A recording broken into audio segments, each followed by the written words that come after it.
Hello everyone, welcome to झार prep channel.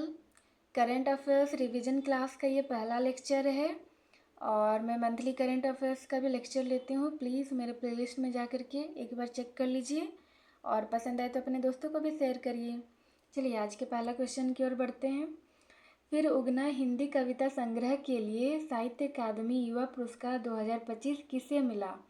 Who won the Sahitya Academy युवा पुरस्कार 2025 for the Hindi poetry collection फिर उगना? गौरव पांडे, पार्वती तिर्की, अतुल कुमार राय, नीलोत्पल मृणाल।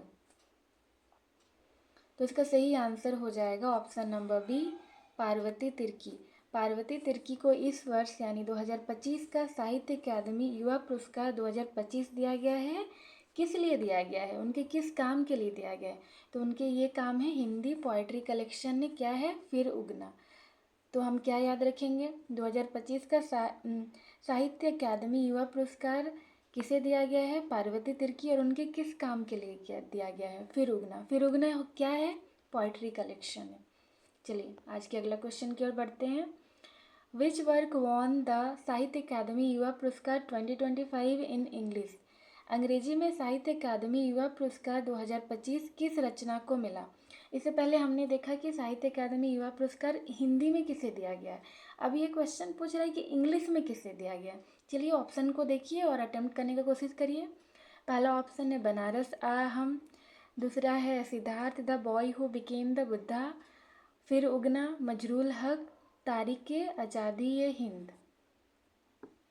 इसका सही आंसर हो जाएगा option number B, Siddhartha the boy who became Buddha. ये बुक जो है बुद्धा, गौतम बुद्धा पे लिखा गया है और इसकी रचना किसने किया है? इसकी रचना जो है अद्वैत कोठारी ने किया है। तो हम याद रखेंगे कि Siddharth the boy who became the Buddha, इसके लेखक कौन है? इसके लेखक है अद्वैत कोठारी।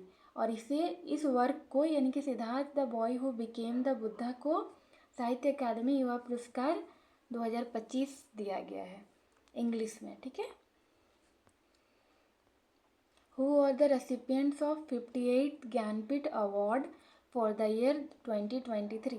देखिए ये जो अवार्ड दिया गया है 58 ज्ञानपीठ अवार्ड 2025 में ही इसको अनाउंस किया गया और दिया गया, बट ये 2023 के लिए दिया गया था।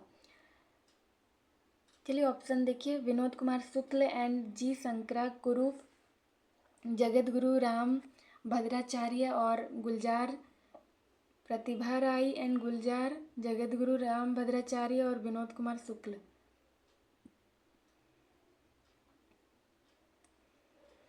इसका सही आंसर हो जाएगा option number B, Jagat Guru Ram Bhadracharya और गुलजार जी को 58 ज्ञानपीठ अवार्ड दिया गया है 2023 के लिए। ठीक है, हम याद रखेंगे 2023 के लिए 58 ज्ञानपीठ अवार्ड किसे दिया गया है? जगत गुरु राम भद्राचार्य और गुलजार को। इसमें जो है 22 लैंग्वेज और इंग्लिश में दिया जाता है ज्ञानपीठ अवार्ड। 22 लैंग्वेज तो जान ही रहे हैं जो 8 शेड्यूल में है, हम लोग का कॉन्स्टिट्यूशन का जो मेंशन है 22 लैंग्वेज प्लस इंग्लिश में दिया जाता है। 59वां ज्ञानपीठ पुरस्कार किससे मिला? तो हम लोग ऊपर देख लिए थे कि 58 ज्ञानपीठ अवार्ड 2023 के लिए किससे मिला, और इसमें क्या क्वेश्चन पूछा गया है, 59th ज्ञानपीठ अवार्ड किसे दिया गया? चलिए ऑप्शन देखिए और अटेम्प्ट करने का कोशिश करिए। प्रतिभा रे, जगत गुरु राम भद्राचार्य, विनोद कुमार शुक्ल, गुलजार। इसका सही आंसर हो जाएगा option number C, Vinod Kumar Shukla.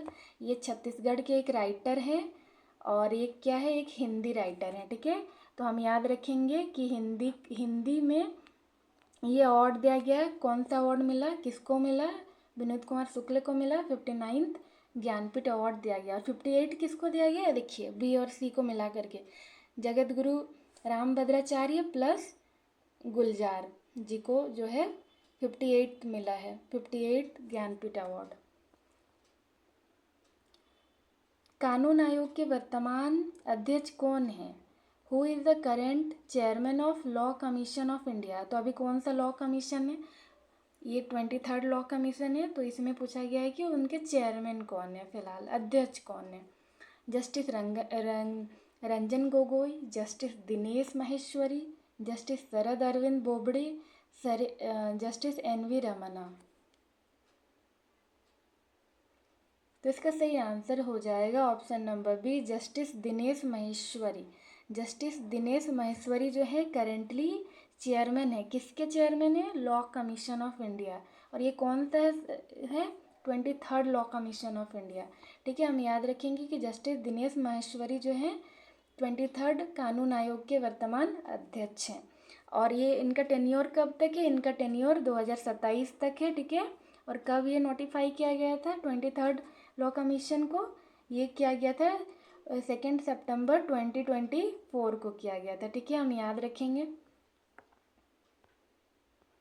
Which state became the first in India to use mobile voting in municipal polls? Bharat में किस राज्य ने नगर निकाय चुनाव में पहली बार मोबाइल वोटिंग का उपयोग किया है? केरला, बिहार, गुजरात, राजस्थान। इसका सही आंसर हो जाएगा option number B, Bihar. Bihar जो है भारत का पहला राज्य बन गया है जहाँ पे नगर निकाय चुनाव में पहली बार मोबाइल वोटिंग से वोट किया गया। इससे क्या होगा देखिए, वैसा पर्सन जैसे कि बुजुर्ग लोग हो गए, प्रेग्नेंट वेमेन हो गई, या जो लोग बाहर रह रहे हैं जिनके लिए अनरीचेबल है फ़िलहाल बूथ में पहुंचना, नहीं पॉसिबल है कि वो आके वोट दे सकें, तो वैसा लोग वोट देंगे। इससे क्या होगा? टर्न अराउंड रेशियो बढ़ेगा। Operation black forest was launch in which state to tackle Naxalism? नक्सलवाद से निपटने के लिए ऑपरेशन ब्लैक फॉरेस्ट किस राज्य में शुरू किया गया था? झारखंड, छत्तीसगढ़, ओडिशा, बिहार। तो इसका सही आंसर हो जाएगा छत्तीसगढ़।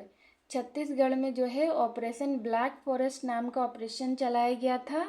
क्यों चलाया गया था? नक्सलियों से निपटने के लिए। ठीक है, और हम ये भी याद रखेंगे कि इंडिया का क्या टारगेट है? इंडिया का टारगेट है कि 31 मार्च 2026 तक जो है नक्सल मुक्त भारत बनने का यहाँ का हम लोग का डिटर्मिनेशन है कि हम लोग 31 मार्च 2026 तक नक्सल मुक्त हो जाएं।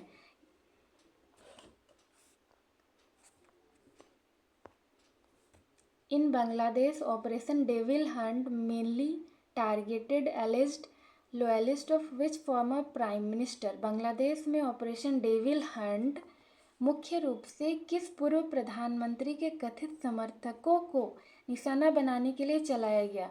चलिए बताइए, ऑपरेशन डेविल हंट कहाँ चलाया गया? ये तो मैंने क्वेश्चन में पूछा नहीं है, ये तो कहाँ चलाया गया था? बांग्लादेश में। तो इसमें क्या हुआ कि जो पूर्व प्रधानमंत्री रही हैं उनके जो है समर्थक जो थे उनको निशाना साधने के लिए ये ऑपरेशन चलाया गया।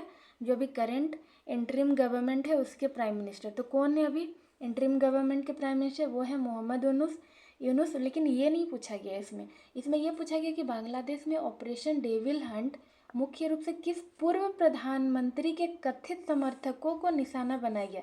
तो इससे पहले मोहम्मद यूनुस से पहले प्राइम मिनिस्टर कौन थी? ये शेख हसीना थी। शेख हसीना के जो समर्थक है उन्हें खोजने के लिए जो है ये ऑपरेशन चलाया गया था, operation devil Hunt. Who won the बाल साहित्य पुरस्कार 2025 in the English language category for the book दक्षिण South India myths and fables retold? अंग्रेजी भाषा श्रेणी में दक्षिण South India myths and fable retold के लिए 2025 का बाल साहित्य पुरस्कार किसे मिला? चलिए इसका आंसर दीजिए। सुशील शुक्ला, नितिन कुशलप्पा, विष्णुपुरम सर्वनन, गजनफर इकबाल। तो इसका सही आंसर हो जाएगा option number B, Nitin Kushalappa. Nitin Kushalappa को जो है बाल साहित्य पुरस्कार 2025 दिया गया है। कौन सा श्रेणी में, कौन सा कैटेगरी में? इंग्लिश लैंग्वेज में। इससे पहले हमने 2 अवार्ड का जिक्र किया था, याद है? हम लोग क्या किए थे? युवा पुरस्कार, साहित्य अकादमी युवा पुरस्कार। ये बाल पुरस्कार का बात क्या है? इंग्लिश में किसे दिया गया है? नितिन कुसलप्पा को। लेकिन साहित्य अकादमी युवा पुरस्कार हिंदी में किसे दिया गया? पार्वती तिर्की को, और इंग्लिश में अद्वैत कोठारी को दिया गया। ठीक है, ध्यान में रखेंगे हम। Who won the world food prize 2024? 2025 का विश्व खाद्य पुरस्कार किसने जीता? Norman Borlaug, doctor Mariangela Hungria, MS Swaminathan, doctor Verghese Kurien.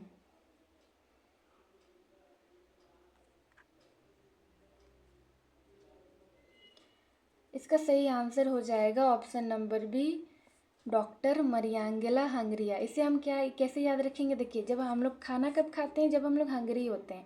इनका पूरा नाम क्या है? Doctor Mariangela हंगरिया। इनका टाइटल को देखिए, हंगरिया मतलब हंगरी से इसको रिलेट करिए। हंगरिया, हंगरी हो गए होंगे तो क्या खाएंगे हम लोग? फूड खाएंगे। तो इस तरह से हम याद रख पाएंगे कि हंगरिया को जो है फूड प्राइज मिला है, वर्ल्ड फूड प्राइज 2025 को मिला, 25 का मिला है। और ये डॉक्टर मरियांगला हंगरिया कहाँ की है? ये ब्राज़ील की है, माइक्रोबायोलॉजिस्ट हैं। और इन्हें किस लिए वर्ल्ड फूड प्राइज 2025 मिला है? बायोलॉजिकल नाइट्रोजन फिक्सेशन के लिए। Thank you.